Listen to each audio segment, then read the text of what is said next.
I remember staring at the screen, the blue light washing over my face in the darkened apartment. $14.23. That was all that remained of 5 years of careful saving, of declined invitations and second-hand clothes, of extra shifts and meticulous budgeting. The apartment felt cavernous now, emptied not just of his presence, but of my security, my plans, my trust.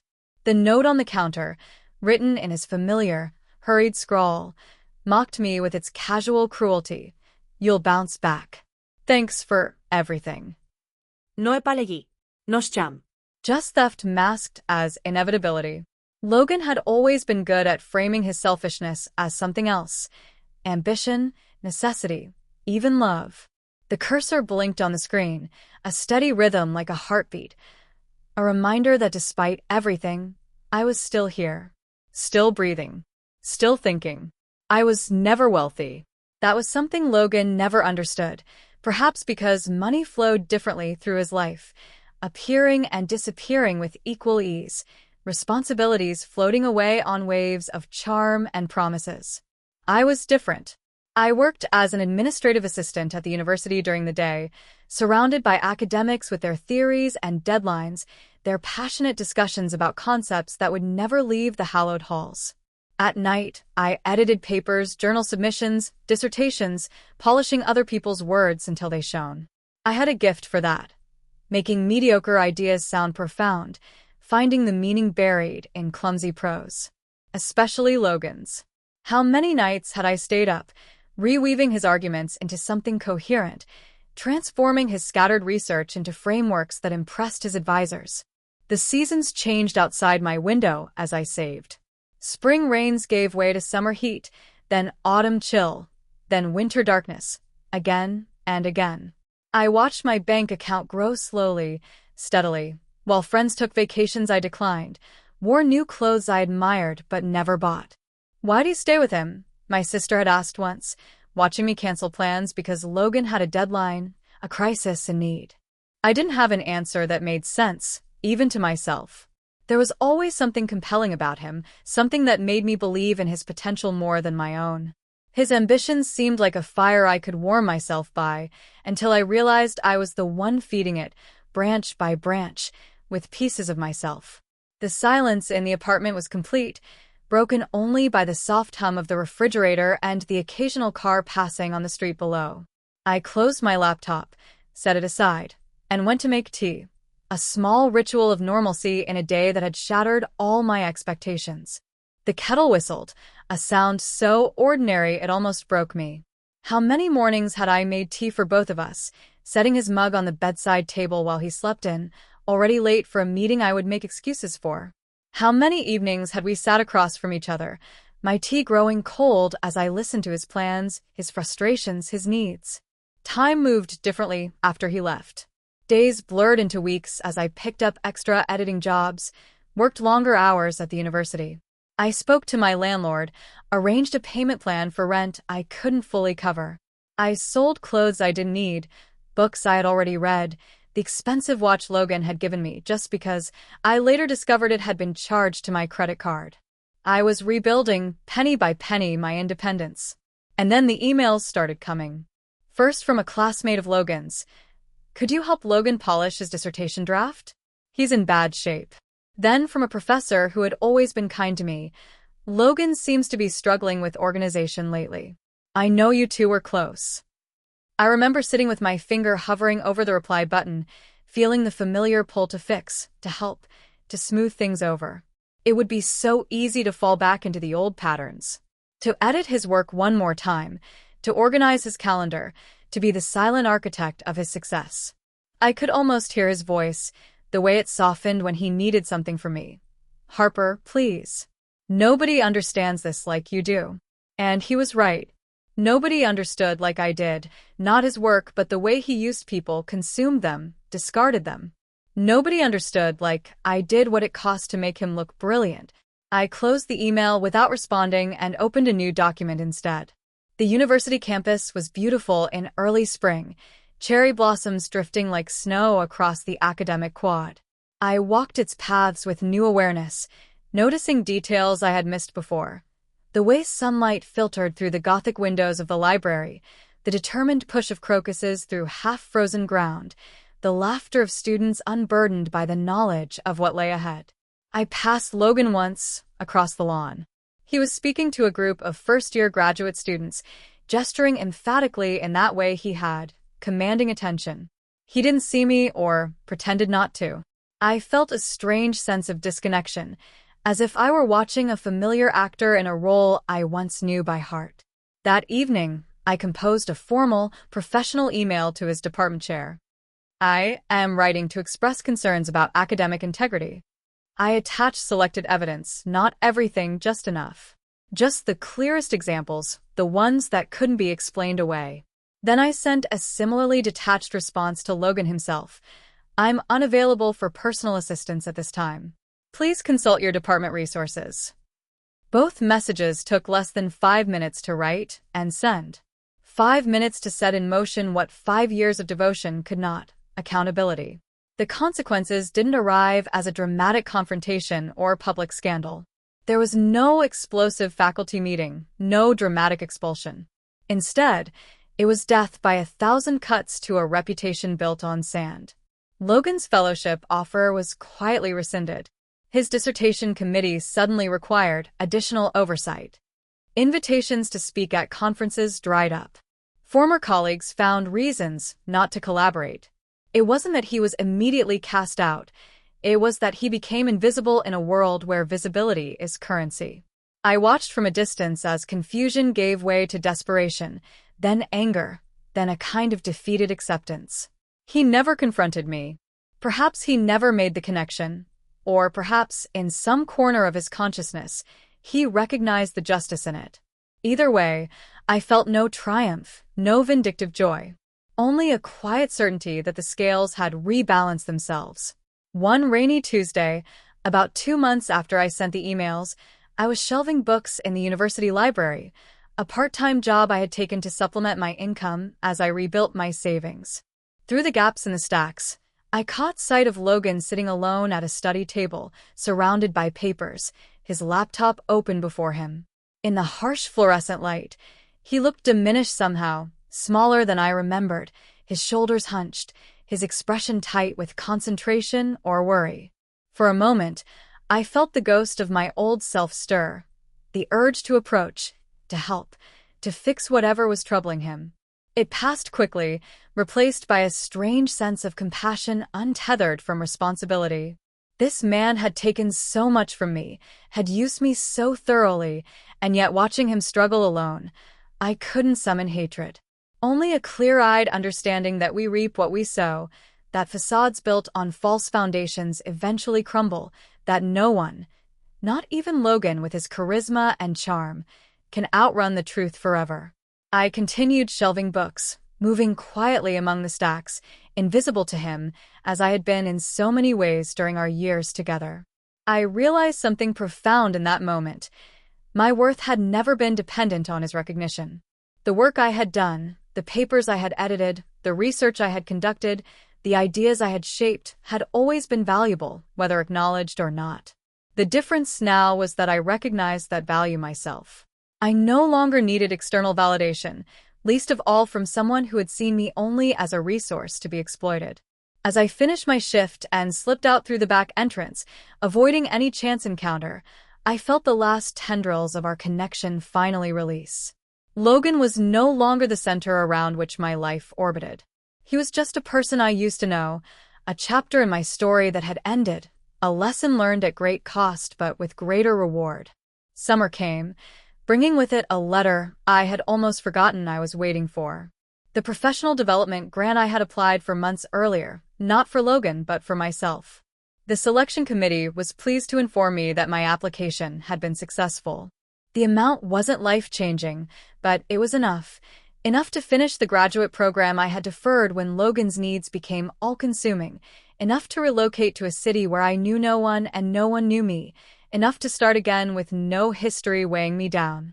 I gave notice at both my jobs, packed the few possessions that mattered to me, and left without saying goodbye to anyone except my sister. My new apartment was smaller than the old one, but filled with light. Floor-to-ceiling windows faced east, catching the first rays of morning sun. I arranged my books alphabetically on shelves I installed myself. I bought plants, real ones that required care, not the plastic ones Logan had preferred for their convenience.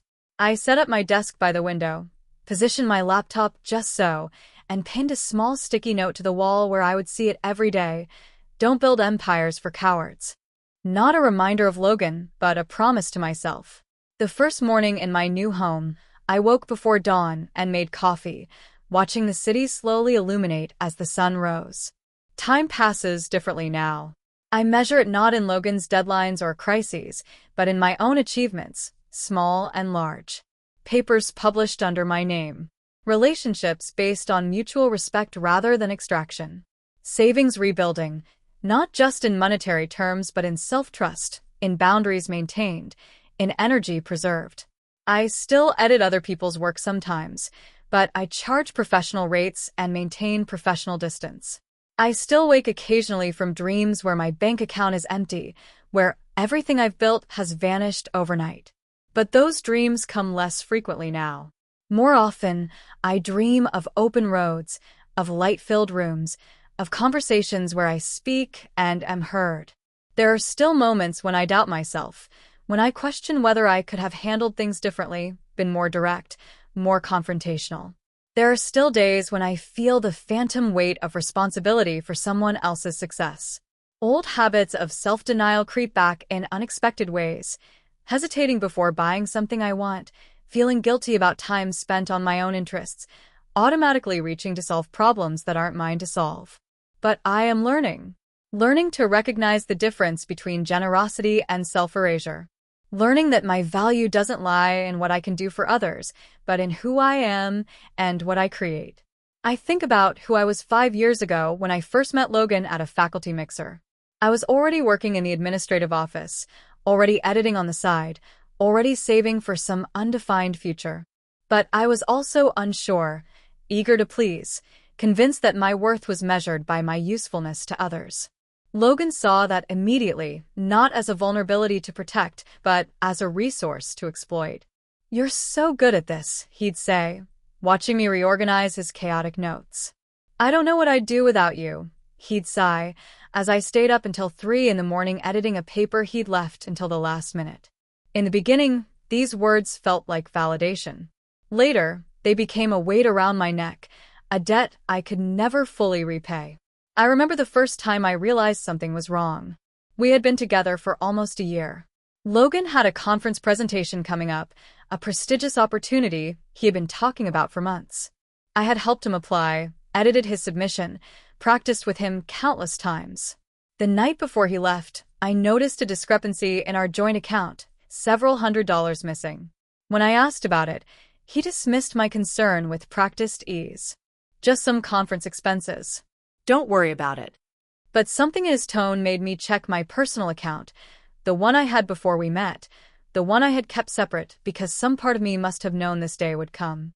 There was a transfer I hadn't made. Funds moved without my knowledge. When I confronted him, he became angry, then apologetic, then manipulative. "I was going to tell you," he said. "It's for us, for our future. You know I'm building something for both of us." I believed him. Or I chose to believe him, which amounts to the same thing in the end. I convinced myself that this was what love looked like. Sacrifice, understanding, forgiveness, without accountability. I watched as he packed for the conference, folding clothes I had laundered, packing notes I had organized, carrying the presentation I had helped create. "I'll pay you back," he promised as he kissed me goodbye. He never did, of course. Not that time, not any of the times that followed. Instead, he took more money from accounts I thought he couldn't access, time I had set aside for my own projects, energy I needed for myself. And with each taking, the promise was the same. It was for us, for our future, for the life we were building together. Except we weren't building anything together. He was building his career, using my labor, my resources, my belief in him. And I was disappearing, piece by piece, convinced that this was what love required. This pattern continued for years, becoming so familiar that I stopped noticing it. The occasional large withdrawals from our accounts that he could never quite explain.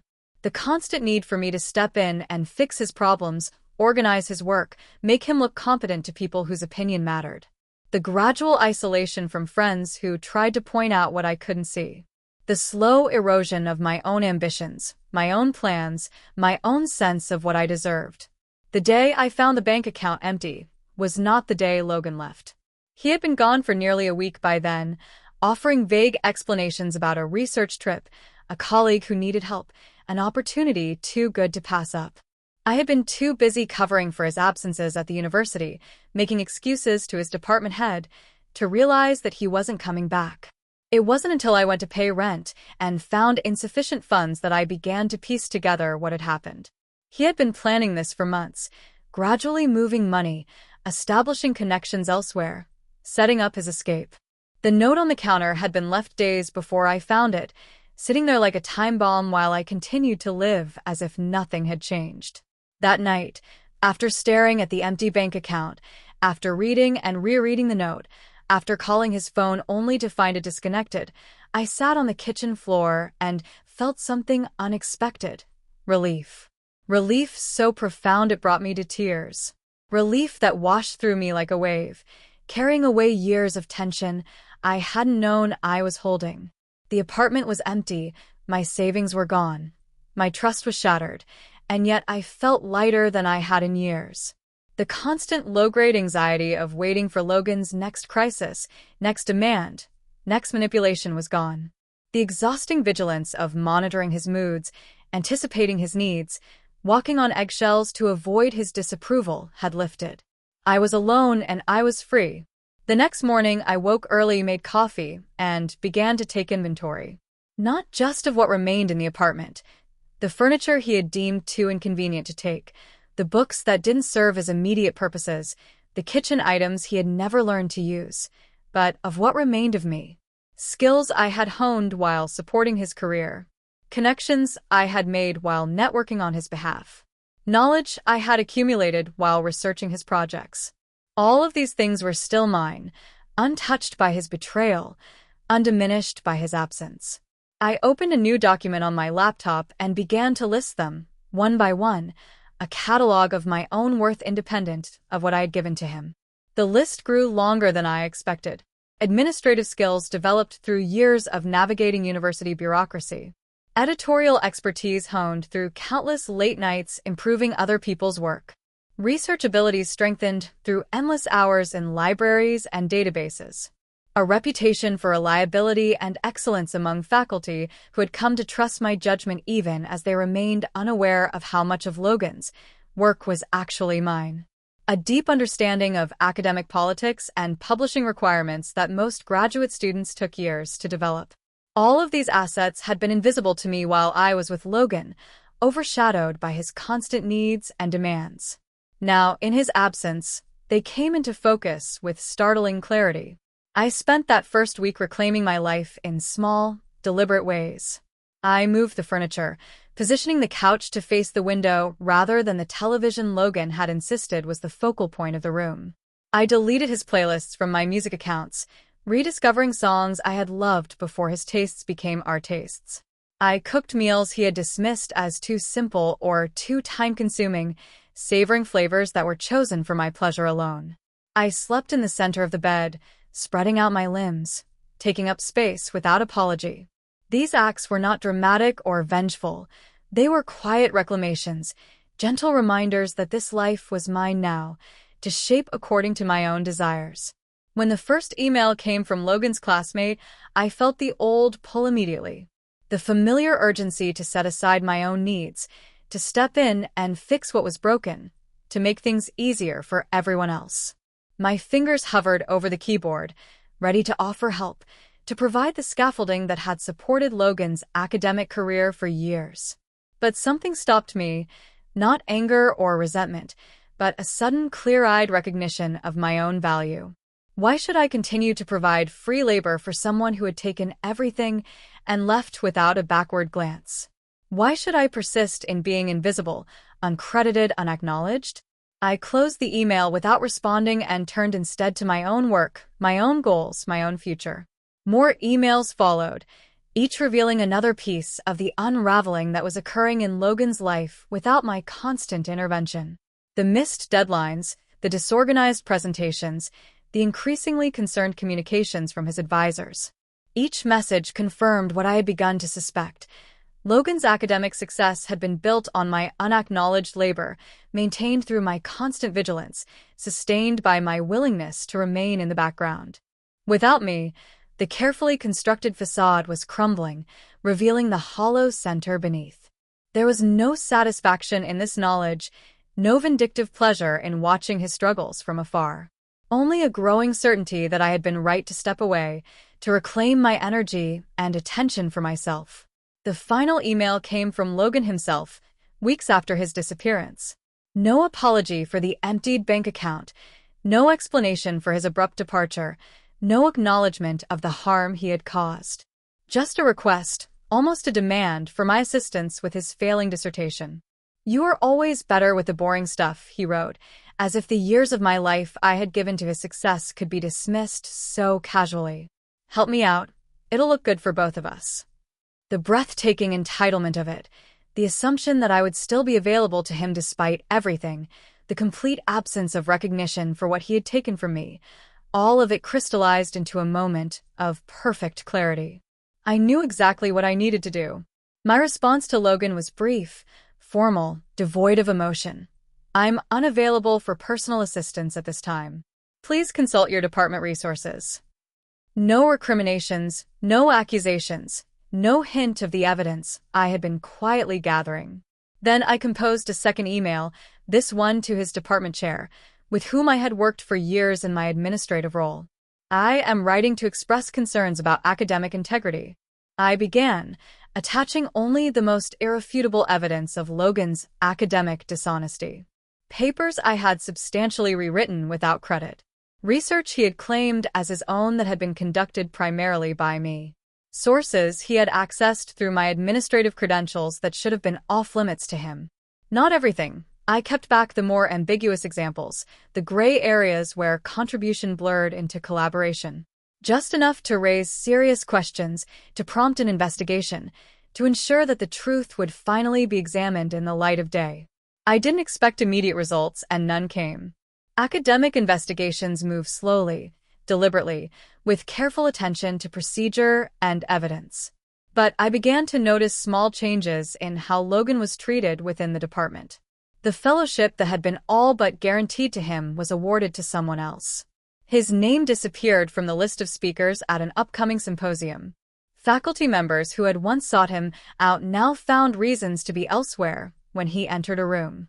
It wasn't dramatic or public. Academia rarely is, but it was unmistakable to anyone paying attention.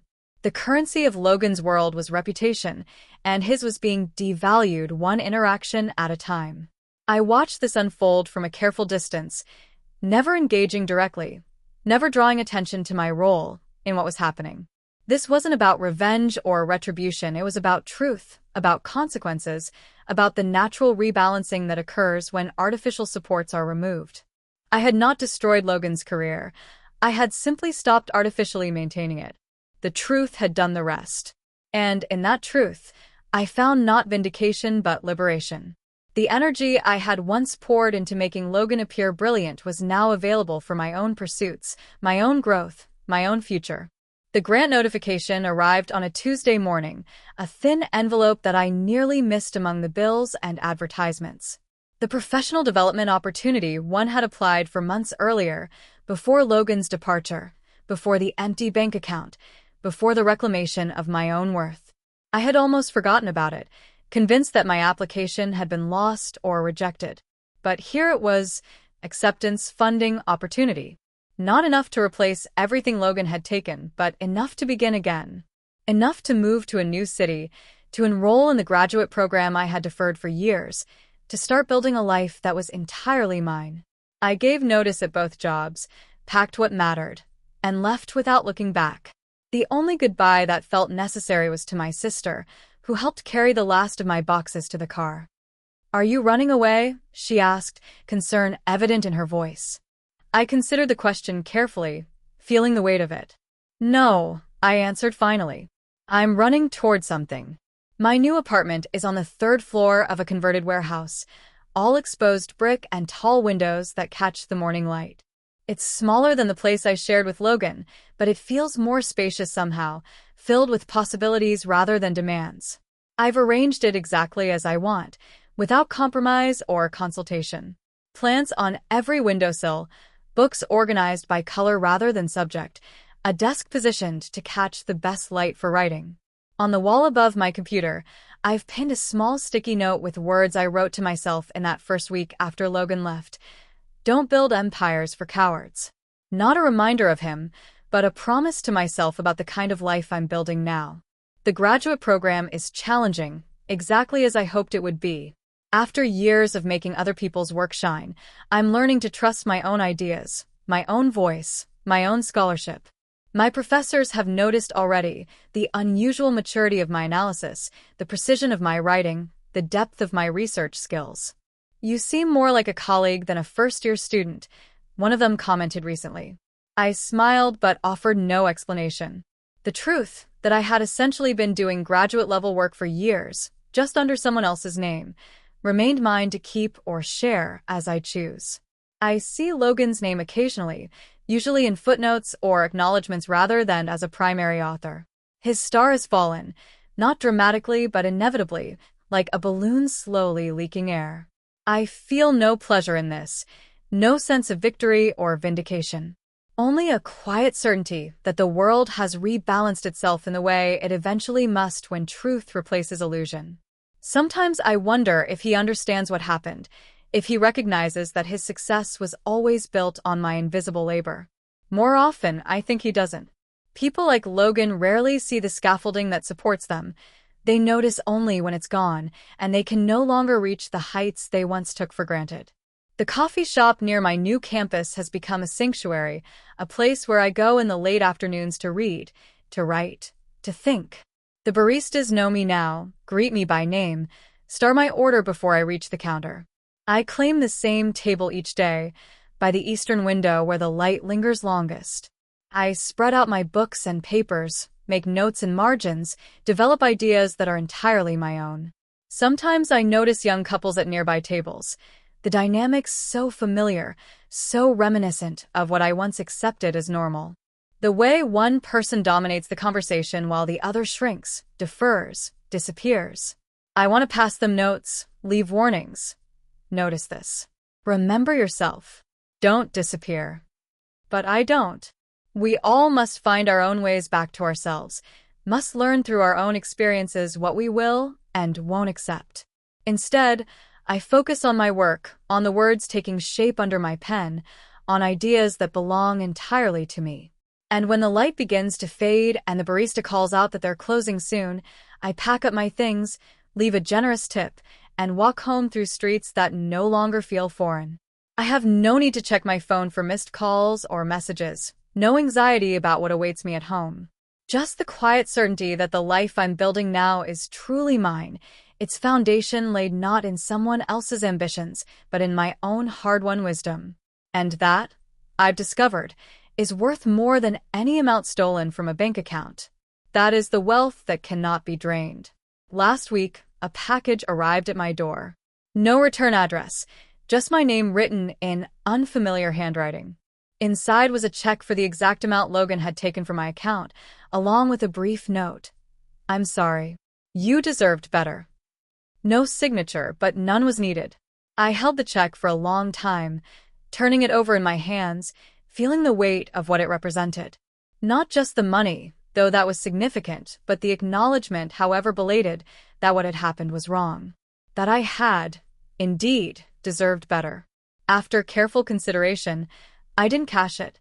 Instead, I donated the full amount to a scholarship fund for student editors at the university, where I now teach part-time. The money that was meant to keep me small, dependent, invisible, will now help others develop their voices, claim their skills, build their futures on their own terms. I've started writing a book in the early mornings before my classes. Not a memoir of betrayal and revenge. There are enough of those in the world already, but a practical guide for recognizing and valuing one's own contributions. for understanding the difference between generosity and exploitation, for building healthy collaborations instead of codependent relationships, for claiming credit when it's due and giving it freely when it belongs to others. The working title is Invisible Labor: Recognizing Your Worth in Work and Love. Each chapter begins with a lesson I learned the hard way, but the focus isn't on the pain of the learning. It's on the clarity that follows, the freedom that comes with recognizing patterns and changing them, the power of choosing oneself after years of choosing everyone else first. Sometimes I imagine Logan finding this book one day, opening it, recognizing himself in the examples I provide without names or identifying details. I imagine him reading about the invisible labor that supported his career, the unacknowledged foundation upon which his success was temporarily built. I imagine him feeling seen in a way he never saw me, not with anger or accusation, but with simple, unvarnished truth. Not as revenge, but as recognition.